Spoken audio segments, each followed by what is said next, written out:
E aí, pessoal, tudo bem? Vamos continuar nossa aula de semiologia. A gente estava falando sobre a semiologia do sistema cardiovascular, né? Na nossa última aula, nós falamos sobre, se não me engano, nós falamos sobre exame físico geral e falamos sobre sinais clínicos, né? Ou provavelmente só sobre sinais clínicos. Hoje nós iremos falar sobre exame físico geral e exame físico específico, tá? Então vamos lá, vamos começar a nossa aula e vamos ver o que temos para falar. Exame físico geral, né? Ele é aquele exame físico geral que nós aprendemos, que nós praticamos lá no nosso hospital veterinário, é aquilo que vocês já estão bem habituados, né? Então, quando eu falo em exame físico geral, eu estou falando, por exemplo, olha só, inspeção. Inspeção do quê?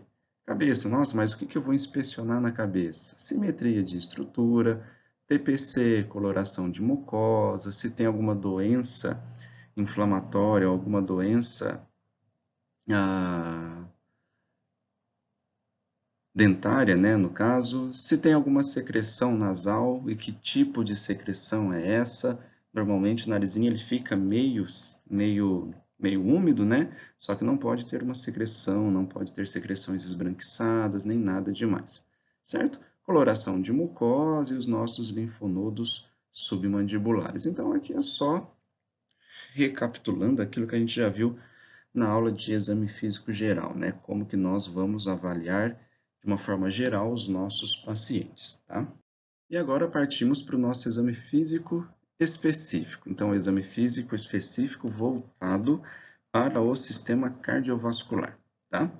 Então, começamos a examinar o nosso paciente pela cabeça, pela boca, nariz, pescoço, cavidade oral e assim por diante.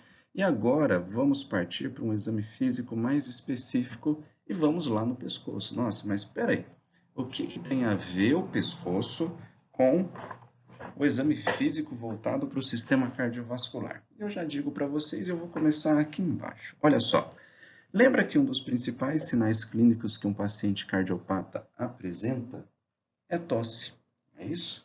Só que a tosse pode ser causada por problemas respiratórios, pode ser causada por uma inflamação de faringe, laringe e traqueia, não é isso? Então nós temos que saber diferenciar o que é uma tosse cardíaca e o que é uma tosse decorrente de um processo patológico respiratório.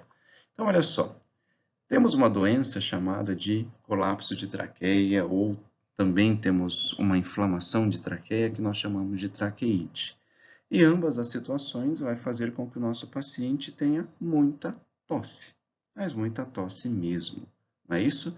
Então, olha só, no exame físico do pescoço, o que eu vou fazer? Palpar a traqueia.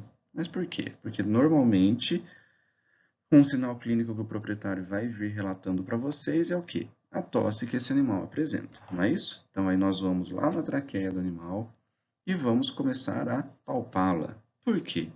Porque se o animal tiver alguma irritação, né, no caso uma traqueite, assim que você palpa, você já vê que o animal começa a tossir, não é isso? Ou se o animal estiver apresentando um colapso de traqueia, ele está no seu ambulatório, quietinho, sem apresentar tosse, você apalpa a traqueia e ele começa a tossir de uma maneira muito forte. E aí o proprietário fala, nossa, é assim que ele está tossindo em casa mesmo, né?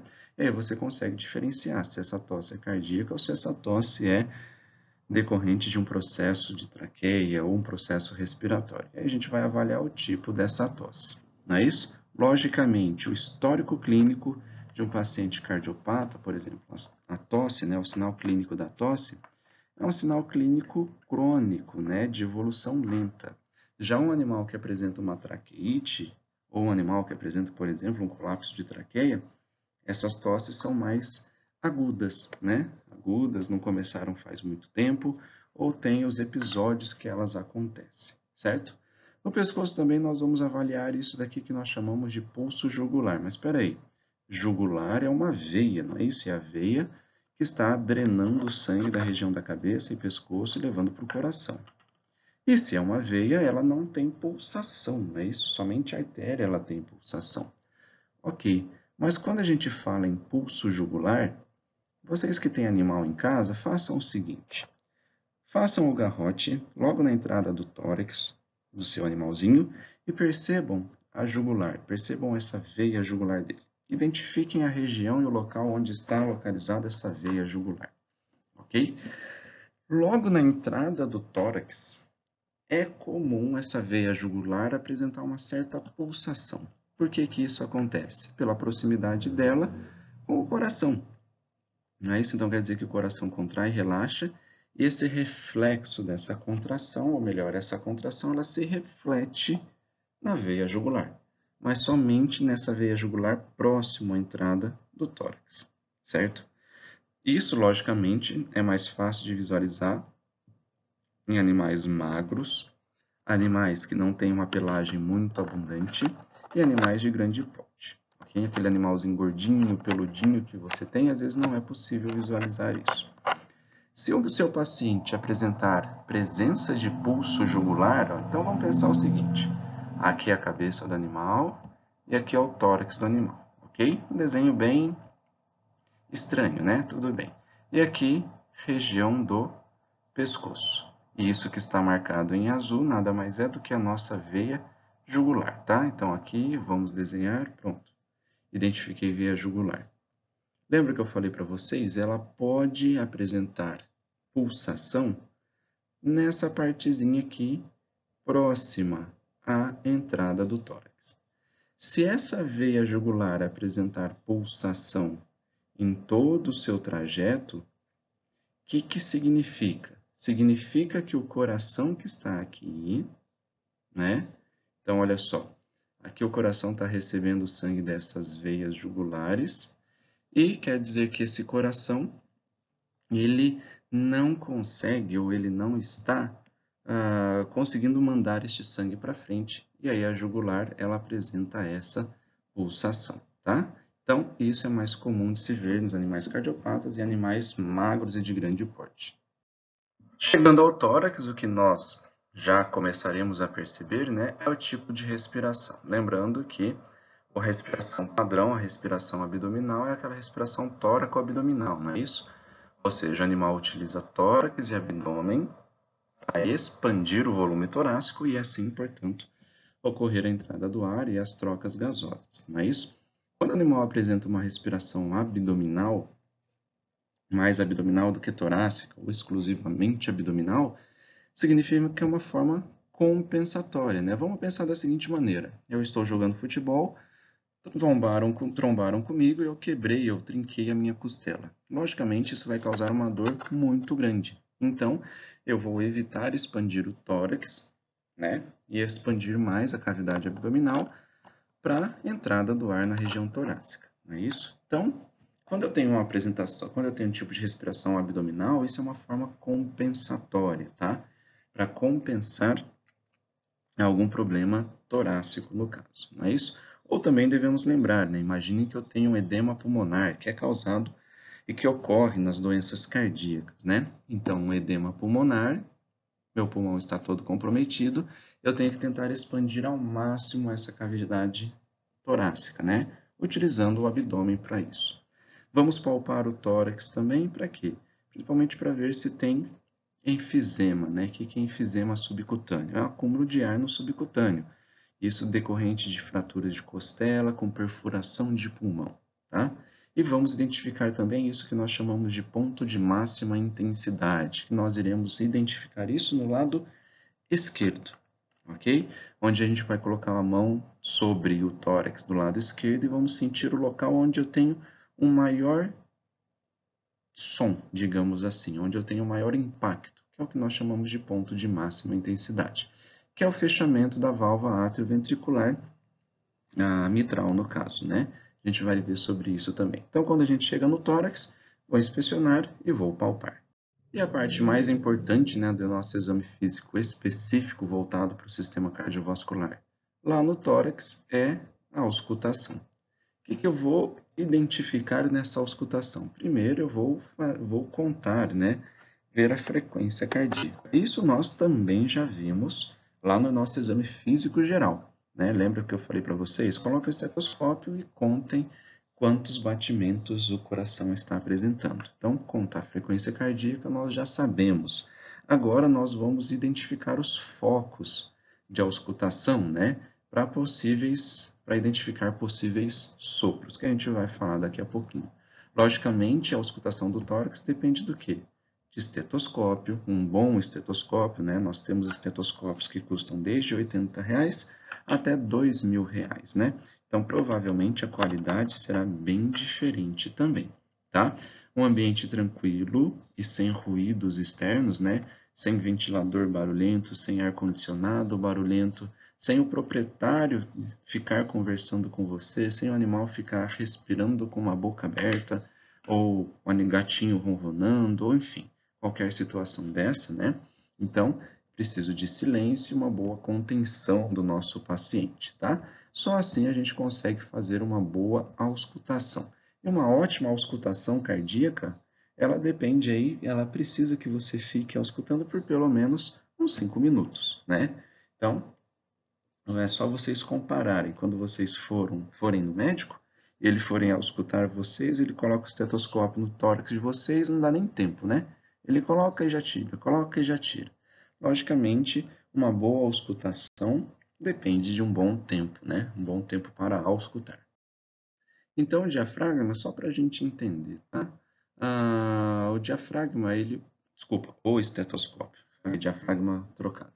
Então, só para a gente entender, o nosso estetoscópio possui duas partes, né? Lógico, possui várias partes, mas o que mais interessa para a gente é o que nós chamamos de diafragma, é o que nós chamamos de cone.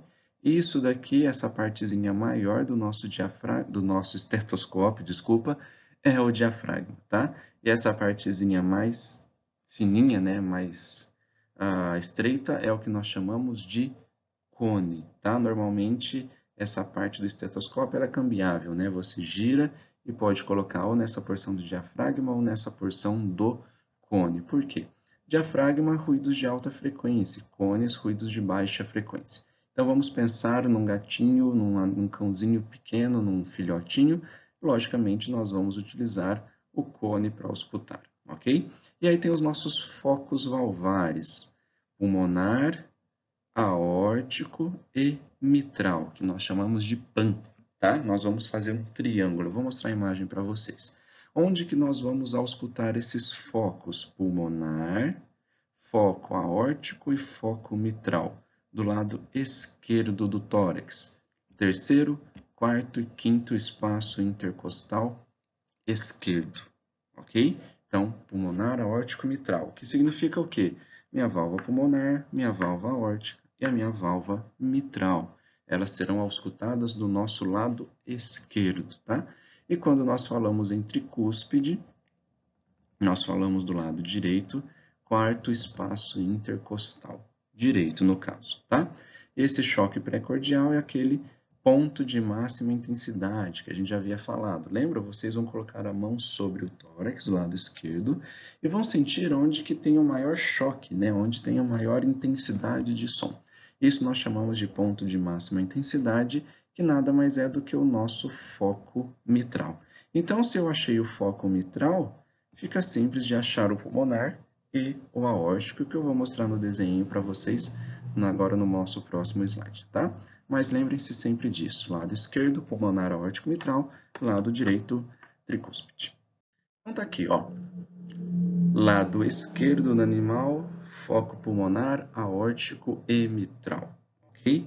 Vamos lá por uns detalhezinhos, vai ficar simples. Lembra que eu falei que o ponto de máxima intensidade é aquele ponto mitral, não é isso? Vocês vão colocar a mão do lado esquerdo no tórax do animal e sentir o local onde tem o maior som, né? Ou tem o maior impacto. Esse maior impacto significa foco mitral. Achou o foco mitral? Fica simples. Com o estetoscópio vocês vão ascender, ou seja, vão um pouco para cima e vão achar o foco aórtico. Achou o foco aórtico, vocês vão para frente e descer um pouquinho, vão achar o foco pulmonar. Nossa, não entendi, que assim está um pouco confuso. Vamos explicar de uma maneira diferente. Então, terceiro, quarto, quinto espaço intercostal. A altura da articulação costocondral, acima da articulação, abaixo da articulação costocondral, certo? Então, desse jeito fica simples também identificarmos esses pontos de auscultação.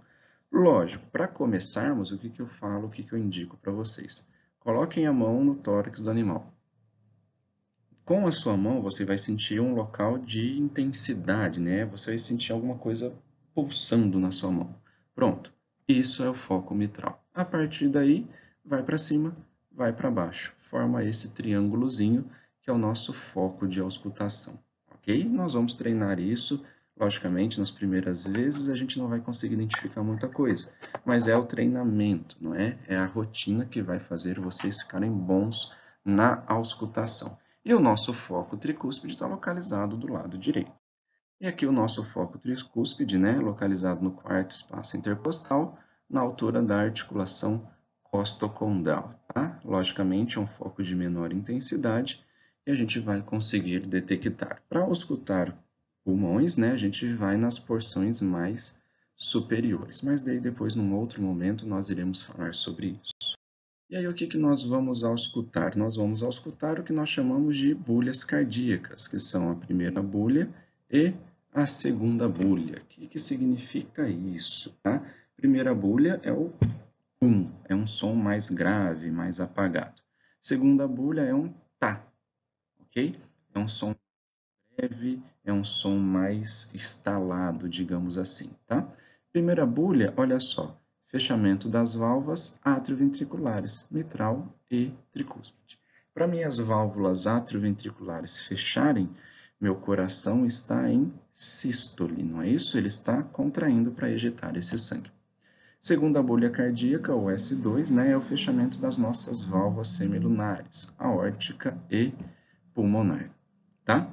Então, quer dizer que o período entre o tum e o tá, ou seja, esse período entre a primeira e a segunda bolha, é o que nós chamamos de sístole.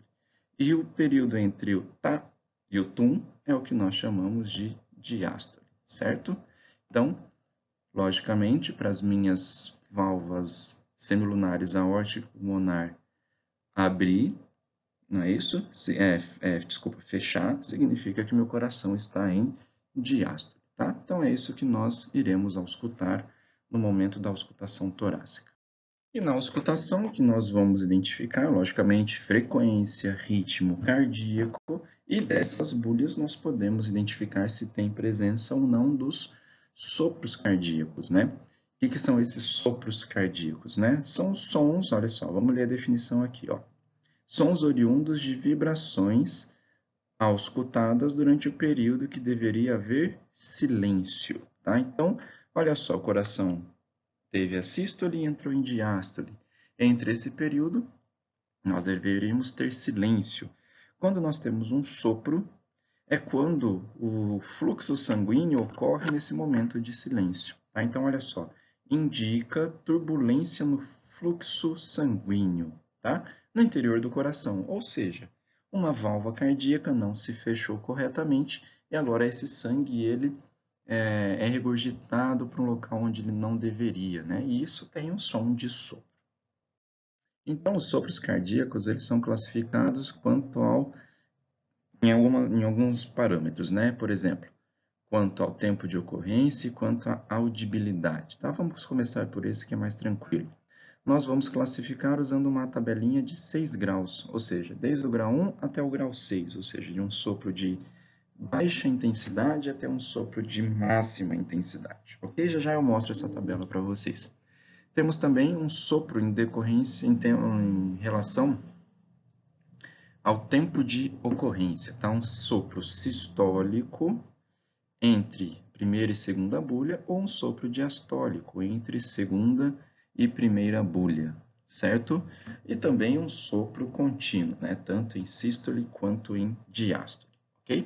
Então, vamos ver a tabelinha das classificações desses sopros. Essas irradiações, esse ponto de máxima intensidade, por exemplo, é o local onde ele é melhor auscultado, tá? Então, um sopro, deixa eu só circular aqui, ponto de máxima intensidade, um sopro aórtico, um sopro pulmonar, um sopro de mitral, um sopro de tricúspide, certo? Então, isso é a classificação desse sopro. Tá? O que significa esse sopro? Significa que a minha válvula não está funcionando. Então, qual válvula? Aórtica, mitral, tricúspide, pulmonar e assim por diante, ok? E aqui a tabelinha, né, de classificação sobre os nossos sopros, né, desde o grau 1 até o grau 6. Olha só, grau 1 é um sopro muito suave. Somente depois de muito tempo escutando que nós vamos conseguir identificar, logicamente, com um ótimo estetoscópio e num ambiente extremamente tranquilo e que o animal esteja tranquilo também, né? Conforme esses sopros eles vão aumentando de grau, ou conforme nós vamos aumentando de grau, nós chegamos até um sopro de grau 6, que é um sopro grave, que a gente chama com frêmito palpável. O que é esse frêmito palpável? Você coloca a mão sobre o tórax do animal e percebe que tem algum turbilhonamento sanguíneo, só por colocar a sua mão em cima do tórax, tá? É um sopro muito grave, ele é facilmente identificável, ok? Então, outros tipos de sons, né, que vocês vão identificar na auscultação, por exemplo, se o animal apresenta alguma arritmia, se tem sons de fricção, tá? Isso aqui, logicamente, é só auscultando o normal para vocês identificarem que tem alguma coisa errada. E abafamento de bulhas. Daqui fica mais simples da gente identificar. Vamos identificar, ou vamos desenhar o nosso coraçãozinho aqui. Lembra que em volta desse coração, o que que nós temos? Um saco chamado de saco pericárdico, não é isso? E dentro desse saco pericárdico, nós temos um líquido chamado de líquido pericárdico. Ok? Se eu tiver muito líquido em volta deste coração, o que que acontece? Os sons oriundos dos fechamentos das válvulas dentro do coração, eles ficam abafados, né? E no momento da auscultação, ocorre isso que nós chamamos de abafamento de bulhas cardíacas, tá? Então, são outros tipos de sons que a gente vai perceber também, tá? E, logicamente, uma ausência de sopro não significa que o meu coração está saudável, tá? Tem outras patologias onde não apresenta sopro, mas mesmo assim o coração ele está doente. E, logicamente, né, nós iremos auscultar, então, uma sístole e uma diástole, um ciclo cardíaco, a hora que o coração contrai, a hora que ele entra em sístole, isso precisa ter pulso, né, pulsação. Então, cada batimento cardíaco é necessário ter um pulso. E onde que nós vamos sentir este pulso? Lá na nossa artéria femoral, ou seja, na parte interna da coxa. Se eu tiver qualquer tipo de arritmia, logicamente eu terei alteração também desses pulsos, né, de pulsação. E aí eu preciso lembrar frequência cardíaca normal de cão e de gato, né? Variando de cão de 60 a 180 e de gato de 140 a 240. Logicamente, animais pequenos ou filhotes, a frequência cardíaca ela tende a ser maior, não é isso? E, logicamente, pulsação também, tá? Então, pulsação de artéria, logicamente, de artéria, né? Nada mais é do que o reflexo da contração do batimento cardíaco. Ainda no exame físico específico voltado para o sistema cardiovascular, nós iremos fazer a palpação abdominal? Sim, faremos a palpação abdominal. Por quê?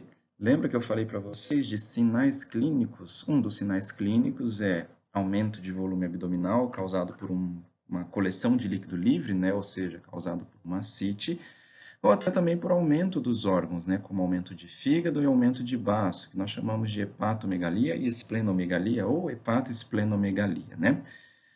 Se a gente ainda não entendeu muito bem o motivo de por que esses órgãos ficam aumentados, vamos tentar fazer de uma forma clara aqui, ó. Lógico, a clínica médica que vai trabalhar isso com vocês, tá? Mas só para a gente entender, para a gente não ficar perdido no assunto, né? Coração está aqui e está chegando veia cava, não é? Veia cava caudal e depois o sangue está saindo pelo coração, certo? Vamos imaginar o fígado localizado aqui, certo? Fígado é um órgão parenquimatoso extremamente vascularizado, não é isso? O coração tem como finalidade empurrar este sangue para frente, não é isso? Imaginem agora que o coração não funcione corretamente, o que vai acontecer com este sangue? Ficar congestionado antes dele, não é isso? Por exemplo, na veia cava, então ele fica congestionado nos vasos anteriormente a ele, ok? Então, ocorre uma congestão, uma estase sanguínea, não é isso? Consequentemente, ocorre uma estase sanguínea onde? Lá no fígado. E este fígado, ele aumenta de tamanho. Tanto é que quando o coração ele não funciona direito, nós temos o que nós chamamos de cirrose cardiogênica, ou seja, o fígado entra em falência porque o coração não está funcionando corretamente, tá? Logicamente, foi de uma forma bem simplista essa explicação, e isso nós iremos trabalhar de uma maneira mais detalhada lá na clínica médica, tá? Então, a palpação abdominal serve para identificar aumento de órgãos abdominais. Logicamente, uma hepatomegalia não é só causada por uma falha no coração, ok? Só para a gente começar a entender. Então, esses foram o exame físico, né, específico voltado para o sistema cardiovascular. Palpação de pescoço, palpação de tórax, auscultação de tórax, palpação do abdômen, não é isso? Lembrando que começamos a avaliar o nosso paciente desde a cavidade oral, como a gente já entendeu e como a gente já conversou disso. Agora falaremos sobre alguns exames complementares, tá? Entre eles, pressão arterial. Pressão arterial igual a nossa, 120 por 80, né? 12 por 8, 12 por 9 e assim por diante. Uma pressão máxima, que é o que nós chamamos de pressão sistólica, e uma pressão mínima, que nós chamamos de pressão diastólica. E, lógico, uma pressão média, né? Logicamente, isso aqui são valores médios, né? Ó, pressão sistólica máxima 13, pressão diastólica 7, né? Para o cão. Para o gato, uma pressão de 12 por 8, igual a gente praticamente, não é? Só que, logicamente, nós temos as variáveis, né? Nós temos os fatores que vão interferir nessa mensuração, né? Por exemplo, esses animaizinhos, os gatinhos, eles se estressam muito facilmente. Então, o simples fato dele estar no seu ambulatório, ou sendo contido ou não, mas colocando o monitor da pressão arterial já pode fazer com que a pressão dele aumente, né? Então, é ideal e é indicado que se faça pelo menos 5 mensurações de pressão arterial, ok? 5 pressões ou 5 mensurações em momentos diferentes durante a sua consulta, para você ter um valor médio, né? Para você não chegar com esse gatinho e ter uma pressão de 15, 16, sendo que ele só está agitado, ele só está nervoso, só está em sistema de alerta, ok? Então, são exames complementares, no caso, agora nós estamos falando sobre exames complementares e dentre eles a pressão arterial. Como que é feito a mensuração dessa pressão arterial, né? Podemos ter um método invasivo, eu vou ter que cateterizar uma artéria periférica, logicamente, esse é só utilizado experimentalmente, não é utilizado na rotina, só que, logicamente, ele é o mais preciso, né? Então, é um método invasivo que não é utilizado na nossa rotina, lógico. E o método não invasivo, né? Que é o Doppler, que é aquele manguito, né? Igual fazem a mensuração da sua pressão arterial, tá? Coloca um manguito, infla ele de ar, ele comprime a artéria e aí ele vai desobstruindo essa artéria. Esse é o método não invasivo, que é o que a gente vai utilizar na nossa rotina. Ainda dentro do exame complementar, né, de exames de auxílio diagnóstico, exames complementares, né, nós temos o eletrocardiograma. O que é o eletrocardiograma? Nada mais é do que aquele aparelho que mensura as ondas elétricas do coração, né? Mensura o potencial elétrico, o potencial de ação do músculo cardíaco, né? Vocês lembram lá da fisiologia que o potencial de ação ele começa lá no nódo sinusal, no átrio direito, né? Aí nódo átrio ventricular, feixes de His, fibras de Purkinje, né? Ele tem todo um trajeto. Então, o eletrocardiograma tem aquelas ondas P, Q, R, S, T, que a fisiologia falou isso com vocês. Caso não tenham dúvidas, dê uma relembradinha na aula lá de fisiologia, né? Então, tá aqui, ó. Estudo da atividade elétrica cardíaca, registrado num papel ou no monitor cardíaco, no monitor do computador e assim por diante, certo? Qual que é a indicação? Se eu tenho arritmia, se eu tenho alguma alteração de câmara, como por exemplo dilatação, hipertrofia, para avaliar resposta terapêutica, monitoramento pré e transcirúrgico, né, para ver se o paciente pode ser submetido a uma anestesia, e, logicamente, elaboração de um diagnóstico. É um exame complementar que não é invasivo, logicamente, tá? Claro, se o animal também se agitar, teremos alterações na atividade elétrica do coração e, consequentemente, alterações nesse eletrocardiograma que não condizem com a verdade, né? Porque o animal está simplesmente estressado naquele momento. Ainda dentro de exames complementares, né, a nossa radiografia torácica, certo? É de extrema utilidade, porque através dessa radiografia torácica nós vamos ver tamanho cardíaco, né? E observar outras estruturas ao redor do coração, como pulmão, traqueia, diafragma, os grandes vasos e assim por diante. Então, se o animal tem um alargamento de câmara cardíaca, tem um edema pulmonar causado por um problema cardíaco, no raio-x nós iremos visualizar isso, né? As incidências que nós vamos fazer é látero-lateral, direito, esquerdo e dorso ventral ou ventro dorsal também, né? Dependendo das condições do nosso paciente. Logicamente, o diagnóstico por imagem vai trabalhar essas imagens com vocês. Tá? Eu vou falar alguma coisinha bem simples, mas o diagnóstico por imagem provavelmente dá várias aulas, né, no caso, só sobre radiografia torácica. Aqui são as incidências, né, só para a gente lembrar e entender. Lateral direita, ventro dorsal, dorso ventral, né, ventro dorsal, lateral direita, né, no caso. Logicamente, a gente tem que lembrar da seguinte maneira: quando que eu vou fazer uma, quando que eu vou fazer outra. Animal cardiopata, animal que tem problema cardíaco, normalmente ele já está apresentando dificuldade respiratória, apresenta tosse e assim por diante. Se eu posicionar o meu animal assim, ó, ventrodorsalmente, eu estou dificultando ainda mais a respiração dele, não é? Então, se o animal tem aquela respiração já dificultosa, né, uma respiração dificultosa pelo edema pulmonar ou outras patologias, logicamente eu vou preferir colocar este animal numa situação mais confortável. Não é isso? Olha só, essa imagem aqui, o animal está muito mais confortável do que nesta. Então, se o animal tem dificuldade respiratória, logicamente eu vou preferir uma incidência dorso-ventral do que uma ventro-dorsal, ok? Logicamente, isso depende dos casos que vocês pegarem, mas essas são as incidências, tá? Então, novamente, o diagnóstico por imagem vai trabalhar isso com vocês, mas só para a gente começar a entender, né? Coração está aqui, pulmão é isso que está aparecendo em preto, né? Tudo que tem ar está aparecendo preto para vocês. Aqui nós estamos vendo a traqueia, certo? Isso daqui é uma imagem lateral. Notem que as costelas estão todas alinhadas, né? A costela do lado direito com a do lado esquerdo está totalmente alinhado. Isso é uma ótima radiografia, tá? Aqui é uma imagem ventrodorsal que a gente vê o coração localizado bem lá no mediastino, né? Bem no centro desse tórax mesmo, tá? E aí, nesse raio-x, nós temos várias estruturas, tá? Só para a gente identificar também, ó, aqui o diafragma, fígado está localizado logo aqui embaixo, né? O estômago estaria localizado mais aqui em cima, certo?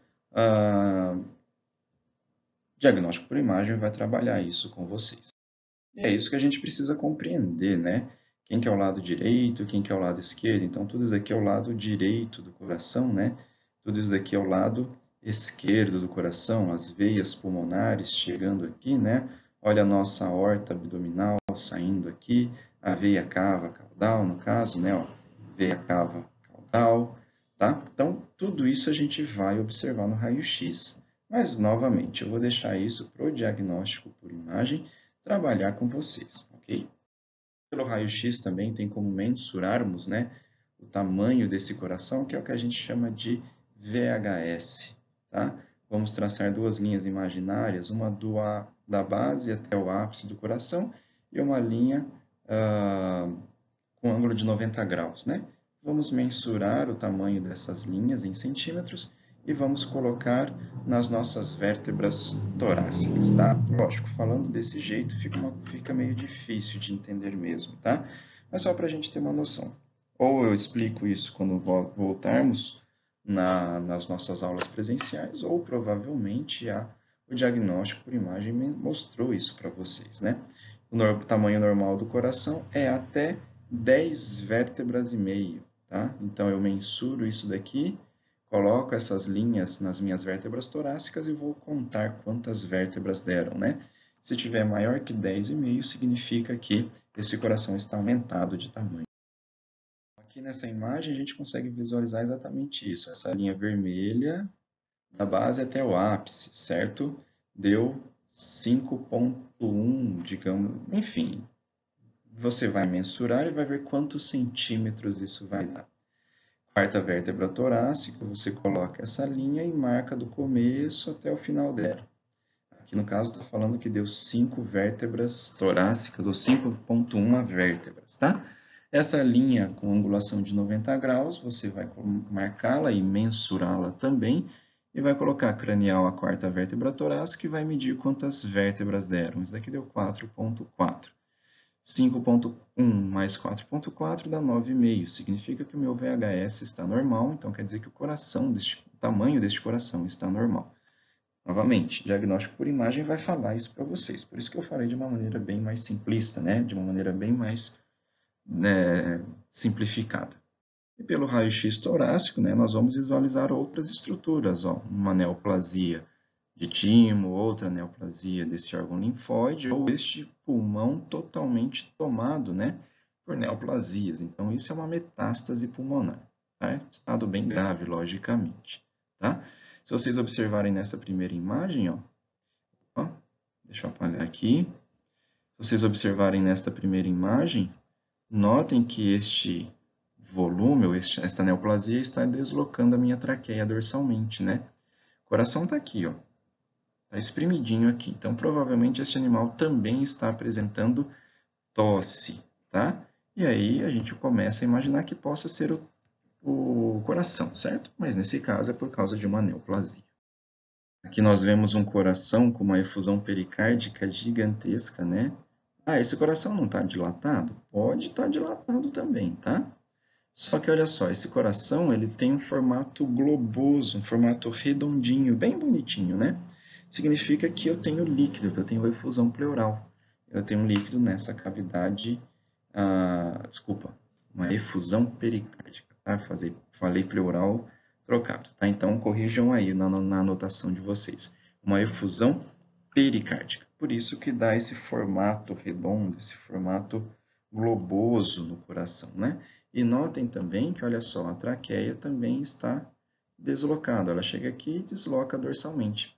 E isso também vai causar tosse. Ah, mas por que eu tenho efusão pericárdica, né? A gente vai entender isso daí lá na clínica, não se preocupe.